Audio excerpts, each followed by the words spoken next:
what are college coaches looking for in a student athlete? And obviously the last piece that supportive ed provides is college recruiting.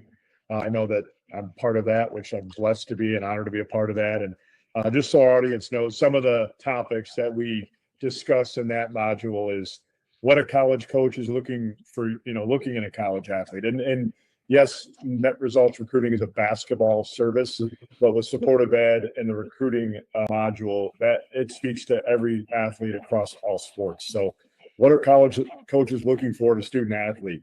The 10 stages of the college recruiting process, because there are a ton of stages and different parts of it, and you've got to be prepared for each one of them. The different levels of interest you may receive from a college coach, from cold to warm to hot. Challenges that athletes face in the college recruiting landscape now with the transfer portal and the transfer rules and all those different things. And now professional athletes being able to come back and play college sports. It's crazy what's going on in college athletics. To things you can be doing as a freshman, a sophomore, junior, senior, prepare for your college recruiting process. So that's also something that supportive ed offers to students across the board as part of their STARS program.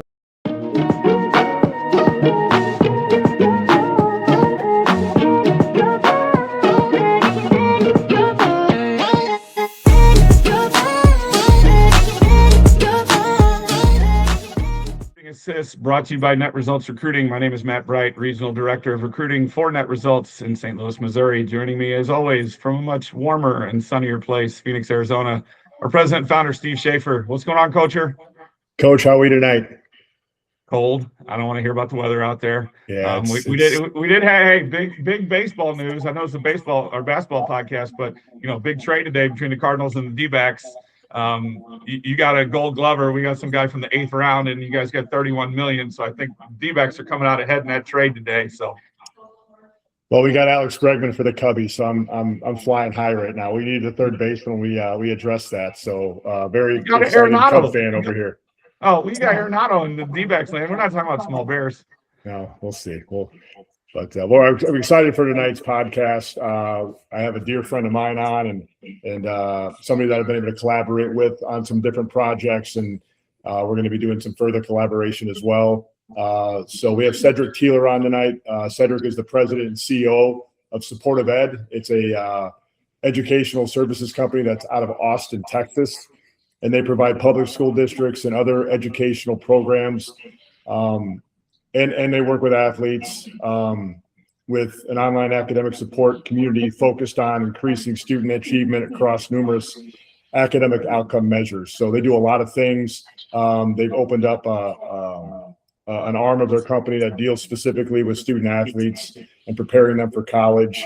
So a lot of really good things that Supportive Ed and Cedric are doing right now. And just excited to have you on, Cedric, and talk about all the things that are going on in supportive ed and how you can help student athletes across the country. So welcome to the podcast.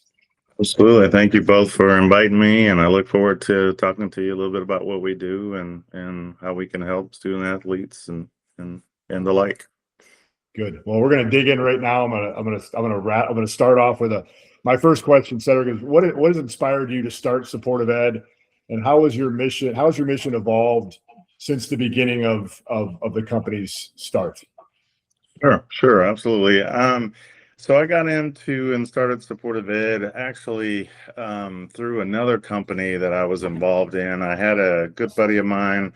I was actually educated and got my degree in the healthcare space. I was working in healthcare. A buddy of mine was starting a educational company and was doing a lot of SAT and ACT preparation services. And so I jumped in to help him.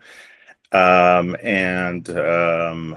10 years, 12 years later, I found myself being an entrepreneur, not working for somebody. And I exited that company and decided to start my own company. And so we started Supportive Ed, and Supportive Ed was the passion and the vision was to help support public schools and public school system. Teachers are faced with a classroom that has a lot of different ability levels in terms of their academics or students' aptitude levels, and they just don't have the time and a lot of the support to reach every single student. So supportive ed came in to help teachers actually kind of partition their classrooms and be able to work with different students at different times and be able to address their ability levels. So we have an online platform that has certified teachers and school counselors that work with us. We're able to be accessed during the school day, and different segments of a teacher's classroom can work with our academic coaches, that we call them, either the teachers or school counselors on our side, to be able to help with their specific issues or academic issues that they need help in. Our evolution has kind of been fast and furious. If you're familiar with the education space, there's always stuff going on, new laws, new requirements, new tests. Everything is always happening. And so we've evolved through the years with kind of transitioning from the live or synchronous academic support with teachers on the other end that you're looking at and they're helping you, to really evolving into educational content and more platform-based lessons and content and initiatives that would help us scale, work faster, be able to change our curriculum, our content faster. And then obviously, one of the biggest results is to be able to measure results and make changes and things like that based on the things that we're doing. And so we've been supporting public school systems for many, many years now, since 2011. When supportive ed was started, and we've worked with probably hundreds of thousands of students, kind of helping them on their educational pathway, and mainly from middle school to high school, to make sure that they reach their post-secondary goals. That's what we're all about. That's great. So, That's great. so speaking of pathways, so your pathway prep is designed to support students' academic and post-secondary application pathways. How do you guys do that? So we have over the years, and one of the things that we've been working on, we have been very focused on pathway development. And a lot of people don't know what that is or haven't heard that language, but every student, every person, anything that you try to do, there's a pathway that's attached to it. And so if you talk to me long enough, you'll hear me ask you, what's the pathway for that? Steve, you used to coach. If I thought I wanted to do that, I'd ask you, what is the pathway for that? What was your pathway? How did you do that? How did you arrive at that? And so we really started working with students to try to help them understand that they're working on a pathway towards something, which gives everything else relevance, because they don't care about the math class, they don't care about this, the science, they don't care about this, until they realize, oh, I want to be a coder, a game coder, and I want to work in technology. And then you need all these things, and all of a sudden it's relevant and it's important. So we've really started working on pathway and pathway development for many, many years now. We have put this everything that we've learned in our data and our results from our other programming into this program to really help, from an online content basis, help students from 7th grade through 12th grade. Actually 7th grade through 2nd year of college, understand their pathway and how they stay on that pathway. That pathway involves academics, it involves careers, and it also involves a lot of personal characteristics, personal growth. And so we have content that is for each grade level, 7th grade all the way through 2nd year in college. We have programs that are 10-section programs per grade level that work on those three elements: academics, career, and personal development. And so through that, they learn the different content.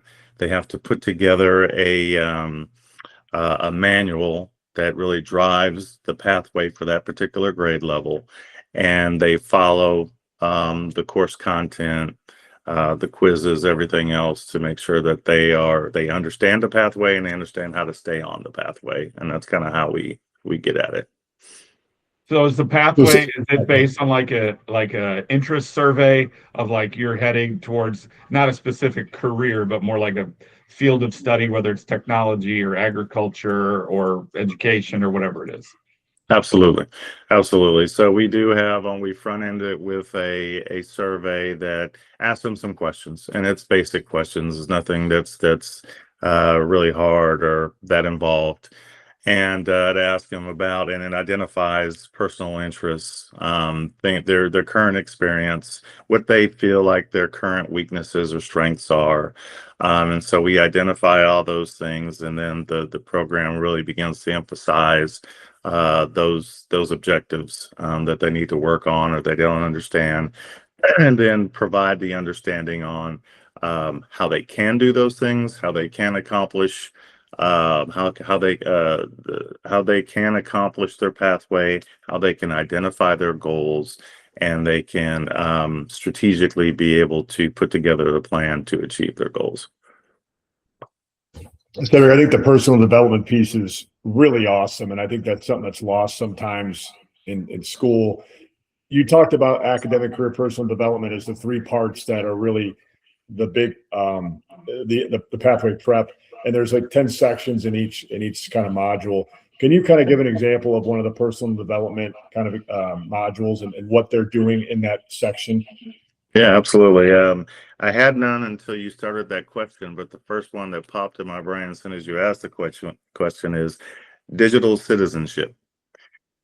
Digital citizenship is one of my favorite sections in that spans all of our sections of Pathway Prep. And digital citizenship involves how to be a good digital citizen. We have social media, we have all these things that are at our fingertips and that we use. And so it's really teaching the students and student athletes how to represent themselves, that the things that they say, the things that they do, they stick. If you act a certain way when you're in front of somebody in person, that you really should be acting that way even when you're behind a computer screen. And typically that's not saying the things that are said behind a computer screen, and treating people with respect, and then understanding kind of your surroundings and your environment and what's appropriate. When you get behind the computer screen or on the keyboard, appropriateness kind of washes and goes out the wayside. But this particular module in personal development really gets them to focus in on how important this is, how this sticks to them as they begin to apply for colleges. This section starts in 7th grade. As they begin to advance in their career, academic career, and they get towards graduation and they start applying for college and all these things that they didn't think about now have stuck. And so when a university does their research, when a college coach does his research, or a recruiting coordinator or somebody that's looking at the student athlete, they have to understand that it could be too late. All these things, the way that you represented yourself may have stuck to you. And so it's just important to have high character and be respectful, throughout. No matter if you're in person or you're on your computer. So digital citizenship is one of my favorites, and it's very relevant for this generation. And so I think it's really effective. And I'm glad you use that as an example, because in our space with the recruiting service world, we're promoting basketball players to college coaches, and we tell them all the time, your academic and your athletic resume, your profile is the front door of who you are. Social media is the front lawn, and Absolutely. You got to keep that clean. And we tell them that all the time, because you put the wrong thing on social media, you say the wrong thing on social media, it's going to turn a college coach off, and then that opportunity could go away. So that's such a big piece to personal development, and social media is a great one to bring up because we talk about it all the time with net results. So that's Absolutely. great. Absolutely. It's very important. Definitely. Yeah, and Cedric, as I told you before we started, I was a middle school teacher for 21 years, and that was probably the biggest fight and biggest change that I had starting in the early 2000s all the way up through, when I left education in 23, the kids just didn't understand the impact of it, and crazy stuff they were doing as a sixth, seventh, eighth grader was still there on those profiles, and that it could hurt them in whether it's athletics, academics, jobs. It's your fingerprint, and people are going to check it. They always thought we were joking when they said they're going to go back. They're going to scroll back as far as they can and see what wild stuff's on there. Absolutely. Yeah. So that's such a key thing for kids to have, and something that schools struggle. I mean, you can't do enough of it. You can teach that 24/7 at schools, and it still wouldn't be enough for those kids. Yeah, absolutely. So we've talked about the paths. So you have another program called Aid Prep. Mhm. So what is Aid Prep, and how does that help kids going on to post-secondary education to understand the financial aid process, the steps to it, all of that? How does Aid Prep help those kids? Yeah, absolutely. I mean, year after year, you hear parents, students, student athletes talk about, funding college, affording college. How do I do that? How do I put the money together to do that? Colleges, the price is just going up, right? Just like everything else. It's going up. In terms of the sports environment, uh, there's just less opportunity for those full rides, those full opportunities where everything is paid. So financial aid is going to be part of the package. So financial aid has been something that we've been involved with for quite some time. It usually kicks in for our 10th graders, 11th graders, and definitely 12th graders. Or seniors in high school. And so we try to prepare students and their families for this process as thoroughly, as early as possible, because there's just a lot. It's a process, and there's a lot to the process. The process involves the person or the people, the athlete, the student athlete, or the student and their parents or guardians, the college institution, and the U.S. Department of Education, so the federal government. They all have a hand in this process. And so what we've done is we've mapped out this process from beginning to end. And our Aid Prep course content really follows step by step, each step that spans the family's responsibility in the process, the college, the institution, and once they get their hands on it, what do they do and how do they determine aid levels? And then it gets to the U.S. Department of Education or the federal government and their process for approval and releasing funds. And then we get into SAP, which is student academic progress. And that is maintaining your aid once you get it at the college level. And that's by going to class, making the grades that you need to, and then finally reapply. Happens every year. You got to reapply, and so a lot of people don't understand that, and you got to go through that process again. So we're lucky to have, through the years in my work with supportive ed, I've been lucky enough to just attach myself to content experts in different areas. Steve is an example of a person that I connected to, and he's got expertise in the recruiting space and, in that whole world. And so we've gotten together and been able to kind of work together and develop some programs together. Same thing in the aid prep space. We have a gentleman named Dr. Rick Moreno, who has been a financial aid director for many, many years at some institutions here in Texas. And so he actually used to be a client of mine. and we turned around and I used his expertise for this program. He actually narrates it. And we drive the students and the parents through the process. He explains it. We have extensive review sessions. We have quizzes to make sure that everything sticks and they understanding the processes or the that we just presented. And we also kind of give them guides, maps to complete the entire process. And mainly the big thing is the FAFSA, and for families to understand how to attack the FAFSA, which we address and we talk about, um, and make sure that they don't hit those pitfalls that would delay their aid or they get their aid denied.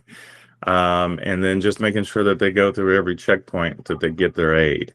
Um, we're in a world now where, you know, I think the government itself isn't necessarily it's not as easy as it once was to obtain aid, and especially at the maximum level that your family qualifies for.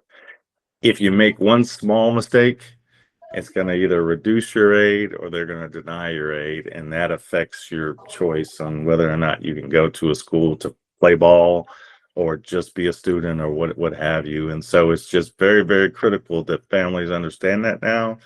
They understand the process. It is a process. It's easy to learn, but you need to understand it. And once you do, then it will definitely help you year over year as you reapply for the aid to make sure that, you know, your student athlete is able to support themselves as they go to school. Well, you brought up FAFSA. It's 5 letters, but just recently for Schafer and I, it was a 4-letter word when the federal government, when they decided to change it, and it's going to be ready on this date, and it was so delayed. It was such a mess, but we got through that. Right. And that was Shafe's hair started to look like mine then because we had parents and family just freaked because there was everybody's hands were tied. And so that was a frustrating time, but it has gotten better. Yeah. And Cedric, you talked about, you know, people making that critical error, how that can affect their aid. You know, you've been a parent that's gone through this process twice now. And Matt and I deal with this every day with our families, every year with our families. But what are some of the most common misunderstandings or barriers or mistakes that families make or face with FAFSA that you've seen? I see one of the most common one is getting their well, a lot of families don't want to share their tax information. So, you know, you have to report, you know, income and those types of things, or a lot of families don't maintain those records appropriately. They don't have them, they can't get their hands on them. They may guess, you know, there's just inconsistencies between and one thing that people should understand, the student has to fill out a portion of that and the parents have to fill out a portion of that. Mm-hmm. You're not doing it together. They're 2 different entries and information. If those don't match, then there's going to be some type of delay triggered by an audit, essentially. Yeah. And that is either going to deny it or, you know, well, in those instances, it would deny or delay the aid. So not having tax information is huge and is very common. Another one would be like just using your wrong name, nickname, not your birth certificate name. Yeah, your legal name. That's huge, albeit small. That's huge. Getting numbers, transposing numbers of social security numbers. You know, getting your daughter's social security number confused with your son's when you put it in or whatever. So those things happen as well. So I think those are all like very simple but very common issues that go along with the aid. And I think one of the big pieces we have in the program is to also familiarize students and their parents with the actual application so that they know how to navigate it, because there's multiple different sections. If I'm a student and I'm married, or I'm a student and I'm single, my parents are divorced, I mean, there's just all kinds of different things where you have to go to different sections of the application and know that that's where you need to fill out the information.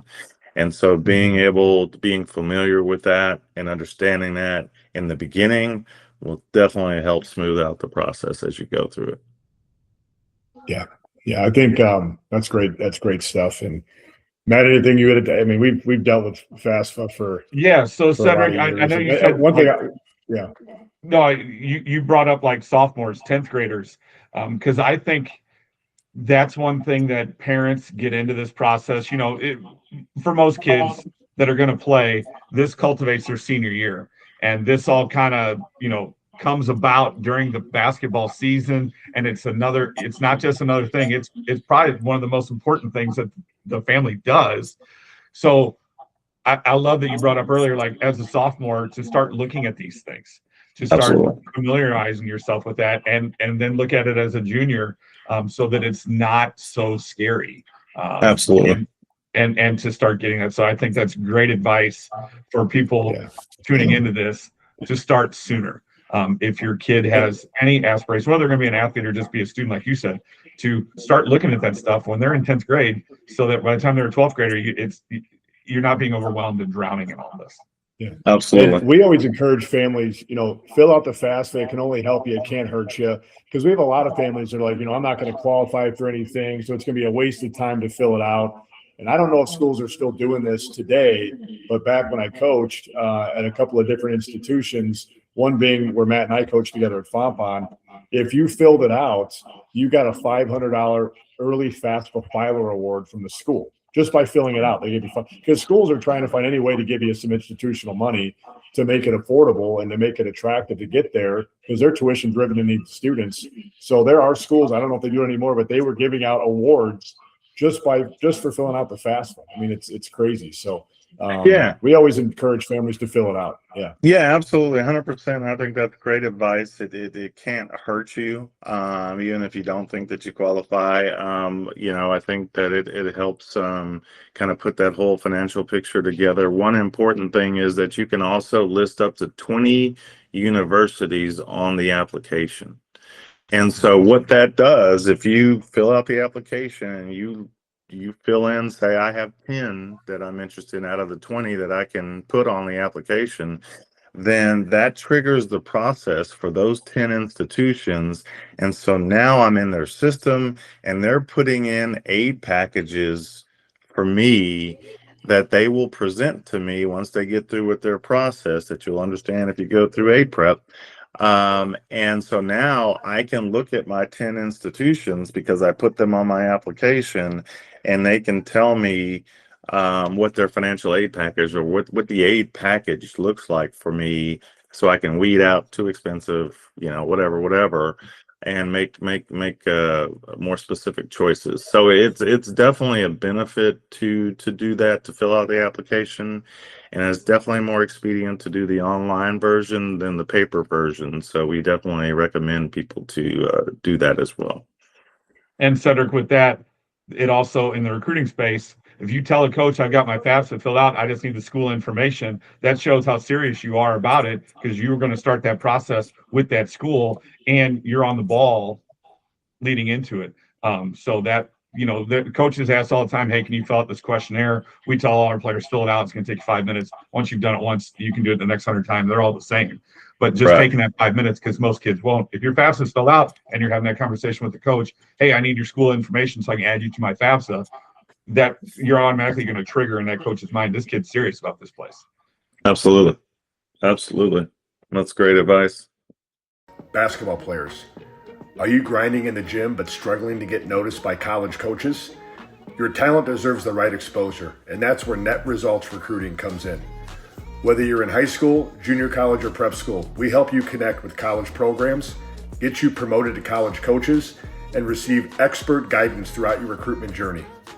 Don't leave your future to chance. Get exposure, get guidance, get results. Let our team find your team. Visit netresultsrecruiting.com today and take the next step towards your college basketball dream.